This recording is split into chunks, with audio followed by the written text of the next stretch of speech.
Hello, I'm going to show how to fix this V plus foam dispenser. So it's a battery operated. There's a 6-volt micro pump that has a problem.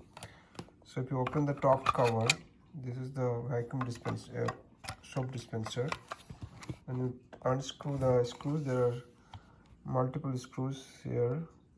This holds 1, 2, 3, 4, about 6, 7 screws. So these are the screw size here. So you have to basically take out all the screws, and once you take out the screws, you can take out the top cover. So this is the top cover. It's V plus top cover. So you take out the top cover, and there is the micro pump, that is 6-volt micro pump. And if you open the micro pump, there are some screws on this side, on the white side, and you open it. There's a long screws, 3. Then you see the rubber seal that you have to clean up, and you can just see if there's any debris deposited. Clean the debris and put back the pump inside.